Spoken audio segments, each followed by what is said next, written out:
श्री राम समर्थ. समर्थांनी एक सुंदर असा बोध प्राप्त करून दिलेला आहे. श्रवण करूया. चांगले मित्र. आपल्या चांगल्या मित्रांना कधीही धोका देऊ नये,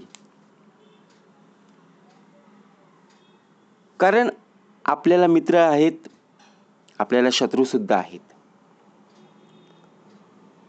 परंतु आपल्या मित्रांनाच आपण का धोका देत असतो, किंवा प्रत्यक्षात आपलेच मित्र आपल्याला का धोका देत असतात, याचा उत्तम असा भाग समर्थांनी दिलेला आहे. एका हिरव्यागार कुरणात 3 गायी राहत होत्या. काळी, पांढरी आणि भुरी अशी त्यांची नावं होती. त्याच्या रंगावरून त्यांना ही नावं पडली होती. त्या एकमेकांशी खूप प्रेमाने वागायच्या व कायम एकत्रच राहायच्या. एके दिवशी एक महाभयंकर सिंह त्यांना खाण्यासाठी तिथे आला होता. परंतु त्या तिघी एकत्र राहत होत्या, म्हणून तो त्यांना काहीच करू शकला नाही. सिंहाने विचार केला की यांच्यात जर फूट पाडली तर आपले काम नक्कीच सहजपणे होईल. परंतु शेवटी तो भुऱ्या गायीजवळ जाऊन म्हणाला, मला तुझी फार आठवण येत होती. मला तुझ्या तब्येतीची फार काळजी वाटते. भुरी गाय सिंहाच्या या बोलण्याला फसली आणि तिने त्याच्याशी मैत्री केली.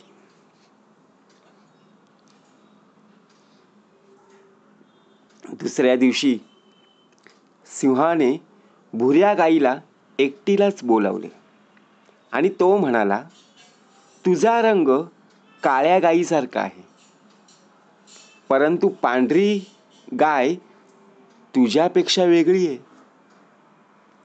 आपण तिला मारून टाकू. भुरी गाय त्याला हो म्हणाली आणि तिने काळ्या गाईला बोलण्यात गुंतवून ठेवले. तेवढ्या वेळात सिंहाने पांढऱ्या गाईला मारून टाकले. काही दिवसांनी असेच त्याने काळ्या गाईला सुद्धा मारले. नंतर सिंहाने भुऱ्या गाईला सुद्धा क्रूरपणे मारले व खाऊन टाकले.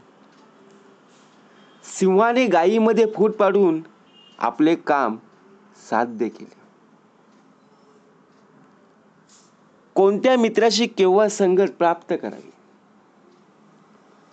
कोणत्या मित्रांच्या संगतीत जर आपण गेलो तर आपल्याला आपलीच फसगत होऊन जाईल. म्हणून मित्रांची संगत धरत असताना आपले मित्र कसे आहेत, आपल्या मित्रांची वागणूक कशी आहे, मित्रांचा संपूर्णपणे स्वभाव कसा आहे, हे पाहायचं असतं. आणि त्याचप्रमाणे आपण सुद्धा वागलं पाहिजे. एकमेकांच्या बोलण्यावर जर आपण विश्वास ठेवत असू तर समोरची व्यक्ती काय बोलत आहे याचं आपल्याला भान राहिलं पाहिजे. दुसऱ्यांना फायदा करून आपण स्वतः किती खोलात गेलेलो आहोत, आपण स्वतः किती फसलेलो आहोत, हे केव्हा कळतं, जेव्हा दुसऱ्यांची मदत आपण डोळे झाकून करत असतो तेव्हाच. मग आपण विचार करतो, अरे यांच्याशी माझी मैत्री असताना सुद्धा यांनी मला का फसवलं. ज्याप्रमाणे 3 गायी होत्या, त्या तिन्ही गायी एकत्र राहायच्या, बरोबर की नाही? त्या खूप प्रेमाने वागायच्या, परंतु ह्या तिन्ही गायी एकत्र राहत होते ते सिंहाला काही पटलं नाही. परंतु सिंहाच्या डोक्यामध्ये विचार आला की यांच्यात जर फूट पाडली तर, आला ना विचार. मग शेवटी काय झालं, 3 गायींपैकी एकाला बाजूला केलं, एकाला बाजूला केलं दुसरी, आणि दुसऱ्यानंतर तिसरा. म्हणजे विचार करा, दोघांचं भांडण तिसऱ्याचा लाभ, जसं आपण म्हणतो त्याचप्रमाणे झालं ना. मग आपण सुद्धा बोलत असताना आपले मित्र असतात, आपण ज्यांच्याशी बोलत आहोत, बघा आपल्याला राग केव्हा येतो, आपला जो कोणी शत्रू असेल, बरोबर की नाही, त्याच्याशी आपण बोलत नसतो. परंतु आपला जीवाभावाचा जो मित्र असतो, चांगला मित्र असतो, तो जेव्हा शत्रूशी बोलत असतो ना, तेव्हा आपलं बोलणं त्या मित्राशी सुद्धा बंद होत असतं. कारण आपल्या ज्या शत्रूशी वाद आहेत त्याच्याशी आपला मित्र बोलत होता की नाही. मग हे पाहिल्यावर त्याने आपल्या मित्राला सुद्धा काय केलं, डावलून टाकलं, बोलायचंच बंद केलं, डावललं की नाही. म्हणजे प्रत्यक्षात भाग कसा दिलेला आहे. चांगले मित्र आपल्या आयुष्यामध्ये कसे येतील हे पाहिलं पाहिजे. म्हणून आपल्या चांगल्या मित्रांना कधीही धोका द्यायचा नाही.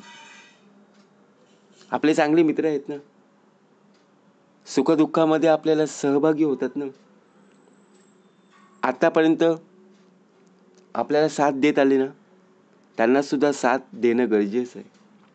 परंतु आपल्याला काहीतरी मिळत आहे, आपण त्यांच्यापेक्षा वरचढ जाणार आहोत, हा लालची स्वभाव आपल्यामध्ये नसावा. आणि त्यामध्ये काय होतं, आपलीच फसवणूक होत असते. जसं त्या गाईला वाटलं की माझ्या रंगावरून मला बोलतात, मला नावं ठेवली, परंतु ज्याप्रमाणे तिन्ही गायी गेल्या तेव्हा मजा कोणाची झाली. फूट केव्हा पडली, एकत्र होते तेव्हा, बरोबर की नाही. म्हणून विचार करा, आपल्यामध्ये एकजूट हवी. आपले जे नातं आहेत त्या नात्यांमध्ये एकजूट हवी. कुठलंही कार्य करायचं असेल ते एकजूट हवी. म्हणून चांगले मित्र जेव्हा आपले मित्र बनतात तेव्हा प्रत्यक्षपणे त्यांचा स्वभाव कसा असतो, त्यांचं वर्णन, त्यांचं महत्त्व, सर्व काही आपण जाणून घ्यायचं असतं. आपल्याला कोणी मदत केली की लगेच आपला मित्र होतो, परंतु तोच मित्र शेवटी आपला विश्वासघात करत असतो. आपल्याला वाटतं, अरे हा कालपर्यंत माझ्यासोबत होता, परंतु आज हा असा का वागला, कारण त्याचा स्वभाव आणि आपला स्वभाव पटला नाही. म्हणून प्रत्यक्षपणे मनं जुळली पाहिजेत. स्वभावामध्ये बदल केव्हा घडतं, चांगले मित्र केव्हा होतात, वाईट मित्र केव्हा घडतात, कुठल्या संगतीने कुठली, प्रत्येक वेळेला जर आपण पाहिलं आपलेच मित्र आपल्याला का धोका देऊन जातात, हे प्रत्यक्षपणे आपल्याला या बोधातून कळलेलं आहे. म्हणून कुठलंही काम करत असताना जर एकजूट असेल, एकसंगत असेल, तर नक्कीच ते काम पूर्ण होतं, कमी वेळेत होतं. आणि मित्रांसोबत ज्यावेळी आपण राहतो, चांगल्या मित्रांसोबत, बघा प्रत्यक्षपणे वाईट संगतीमध्ये गेला तर वाईट शब्द आपल्यामध्ये बाहेर पडतात, चांगल्या संगतीमध्ये असेल तर चांगले शब्द बाहेर पडतात. म्हणून चांगले मित्र आपल्याला आपल्या जीवनामध्ये असलेच पाहिजेत. म्हणून आपल्या चांगल्या मित्रांना कधीही धोका द्यायचं नाही. जय जय रघुवीर समर्थ.